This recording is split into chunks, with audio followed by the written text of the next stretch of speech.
Assalomu alaykum qadrli talabalar. Estetika mavzusini davom ettiramiz. Aristotel katarsis va dramatik san'at haqidagi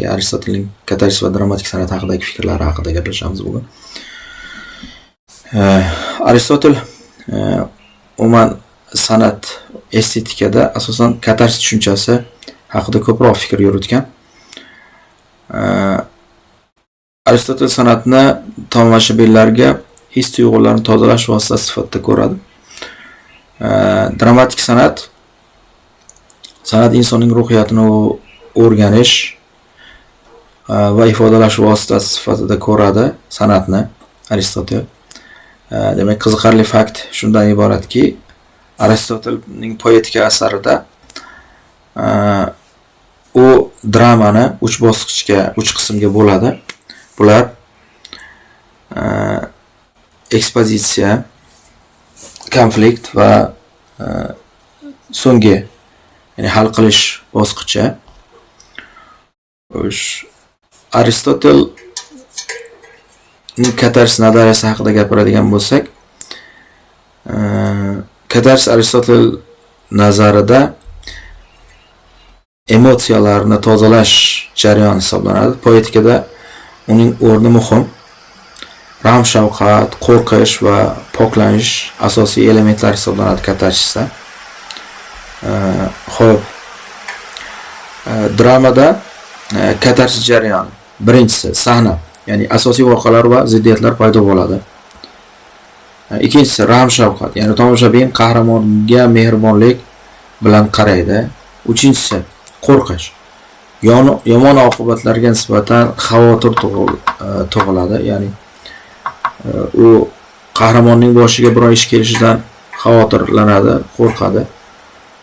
U bilan hamdard bo'ladi, ya'ni uning boshiga tushgan ishni o'zini xuddi boshiga tushgandek his qiladi.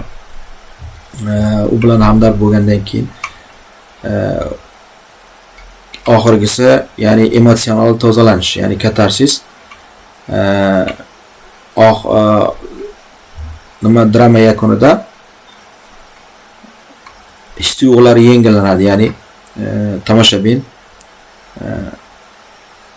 yengillashadi. Katarsisning elementlarini chuqurroq ko'radigan bo'lsak, demak, rahm-shafqat misollar bilan ko'rsatamiz. Hamletning ichki kurashlari va ahvoliga hamdardlik. Misol uchun Hamlet asari ko'radigan yoki o'qiydigan bo'lsak, uning ichki nimasiga, ahvoliga hamdardlik, qo'rqish. Makbetning zararli ambitsiyalari tomoshabinni hayratga soladi. Poklanish esa Antigonaning qurbonligi orqali his-tuyg'ular tozalanadi. Bu yerda inson badiiy asarni ko'rganda, uni o'qiganda yoki tomosha qilganda nima bo'ladi? His-tuyg'ulari birmuncha tozalanadi deb aytadi Aristotel. Xulosa qilib aytadigan bo'lsak, katarsisning ahamiyati. Fojianing asosi. Katarsis drama va tragediyaning markaziy elementi hisoblanadi. Zamonaviy ta'siri, ya'ni san'at, teatrda Aristotel nazariyasi hali ham kuchli ta'sir ko'rsatmoqda. Individual va ijtimoiy ko'rinishi esa katarsis his-tuyg'ularni yengillashtirib, jamiyatni uyg'otadi, ya'ni unga ko'zgu tutadi.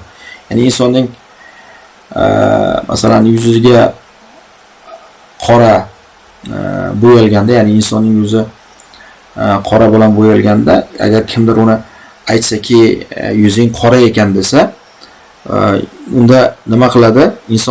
Insondan xafa bo'lishi mumkin, boshqa insondan. Lekin uni ko'zgu ko'rsatadigan bo'lsa, ko'zgudan inson xafa bo'lmaydi, uni sindirmaydi yoki bo'lmasa ko'zgudan arazlamaydi. Aksincha, yuzidagi qorani tozalaydi. San'at ham xuddi shunday deb aytadi Aristotel. Xo'sh, Kant estetik hukm va manfaatsiz zavq haqidagi fikrlarini keyingi slaydda sizlar bilan yana o'rtoqlashamiz.